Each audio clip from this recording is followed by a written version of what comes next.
தேர்தல் தோல்விக்கு பிறகு வெளியிடும் கடிதத்தை இப்போதே தயார் செய்து வைத்துக் கொள்ளுங்கள் ஸ்டாலின் என அதிரடியாக அறிவித்துள்ளார் தமிழக வெற்றிக் கழகத்தின் தலைவர் விஜய்.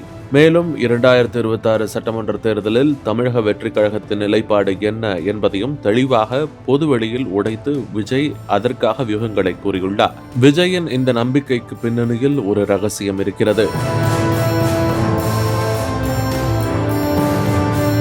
கரூர் நெரிசல் சம்பவத்திற்கு பிறகு விஜய் மற்றும் தாவேகாவினர் எவ்வித அரசியல் கருத்துக்களையும் சொல்லாமல் ஒதுங்கி இருந்தனர். குறிப்பாக உச்ச நீதிமன்றத்திற்கு சென்று தங்களுக்கு ஆதரவான தீர்ப்பு வரும் வரை காத்திருந்தனர். பின்னர் கரூர் நெரிசல் சம்பவத்தை சிபிஐ விசாரிக்கும் என உச்ச நீதிமன்றம் அதிரடியாக ஆணையிட்டது. அதற்கு தனது எக்ஸ் பக்கத்தில் நீதி வெல்லும் என்ற பதிவை விஜய் போட்டார். அதன் பிறகு கரூர் செல்ல முடியாத சூழ்நிலையில் சென்னைக்கு அழைத்து கரூர் சம்பவத்தில் பலியானவர்களின் குடும்பங்களை அழைத்து ஆறுதல் தெரிவித்தார். இதனிடையே தாவேகாவின் சிறப்பு பொதுக்குழு கூட்டம் நடைபெற்ற போது அதில் மொத்தமாக 12 தீர்மானங்கள் வாசிக்கப்பட்டன. ஒவ்வொரு தீர்மானத்தையும் தாவேகாவின் முக்கிய நிர்வாகிகள் வாசித்தனர். அதன் பிறகு கடைசியில் பேசிய விஜய், தமிழக அரசியலில் இத்தனை நாள் நிலவி வந்த பல குழப்பங்களுக்கு முற்றுப்புள்ளி வைக்கும் விதமாக பல கருத்துக்களை பேசினார்.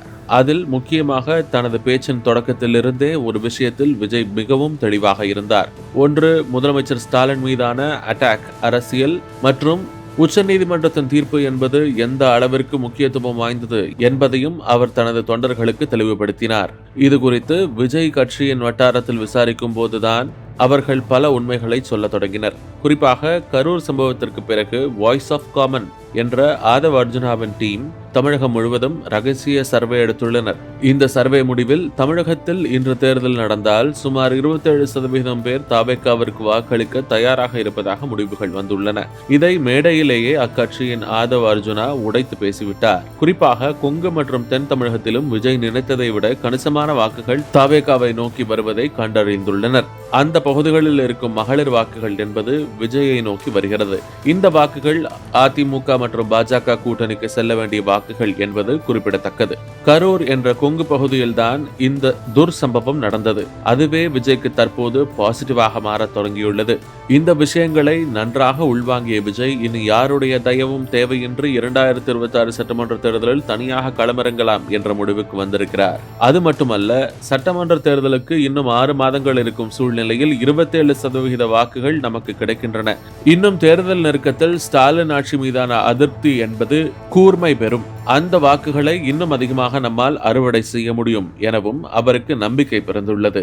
தீவிரமான 3 முனை போட்டி இருக்கும் போது 30% வாக்குகளை பெற்றாலே ஆட்சி அமைக்க முடியும் என்ற நிலை இருக்கிறது. ஆகவே இத்தனை காரணிகளும் சேர்த்து விஜயை இன்னும் உற்சாகப்படுத்தியுள்ளன. அடுத்ததாக வேட்பாளர்கள் தேர்வு மற்றும் அவர்களுக்கான நேர்காணல் உள்ளிட்ட விஷயங்களை செய்ய விஜய் கட்சியினர் முடிவு செய்துள்ளனர். அவர்களது கணிப்புகளுக்கு ஏற்ற வகையில்தான் பல நிர்வாகிகளும் இதே திசையில் சிந்திக்க தொடங்கியுள்ளதாகவும் தெரிகிறது.